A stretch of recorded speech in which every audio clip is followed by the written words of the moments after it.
Anders Skov, du var den anden, der var med på det kassettebånd med en melodi om en tur i en bus. Og det havde noget med virkeligheden at gøre. Ja, det var det sådan set. Det foregik i linje 3 på HC Ørstedsvej på Frederiksberg. Og vi var sammen med en tredje troubadour-kammerat, der hedder Bjarne Klos. Og der kom vi ud for en episode, som vi har skrevet en tekst om og sat musik til. Godt. Velkommen til Anders Skov også.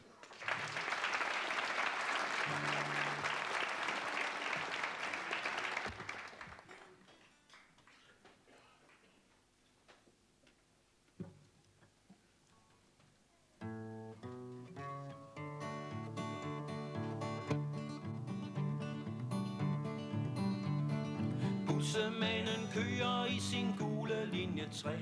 Han er lilla i sit hoved af raseri. For nede bag i bussen sidder 3 spillemænd. Bjørn, bjørn, bjørn, bjørn, bjørn. Og de har drukket humle og er i godt humør. Bussemanden skriger, hold op, jeg bliver skør. En gammel dame griner lidt i smug.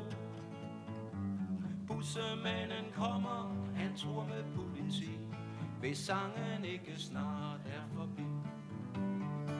Spillemændene griner, de kan ikke holde op. Bjørn, bjørn, bjørn, bjørn, bjørn. Politiet bliver tilkaldt over bussens radio. Hjælp mig, de synger, de vil ikke falde til ro. En mand bliver utålmodig, nu vil jeg gerne hjem. 3 betjente nærmer sig med en hund så fæl. Nu er bussen stille som et ligkapel.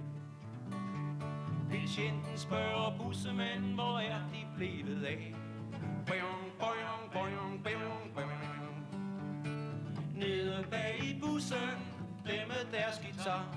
Betjenten siger myndigt, følg med mig udenfor.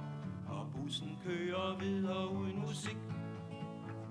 Ved stoppestedet står politi og spillemænd. Og en sulten hund i lædersnor.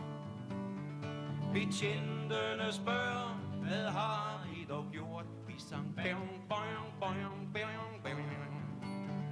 Betjenten griner smørt og siger disse ord. Husk på chaufførens job er hårdt, hans ansvar det er stort. Når næste bus den kommer, må I holde jer i ro. Bjørn, bjørn, bjørn, bjørn, bjørn, bjørn, bjørn. Bjørn, bjørn, bjørn, bjørn, bjørn. Jamen tak.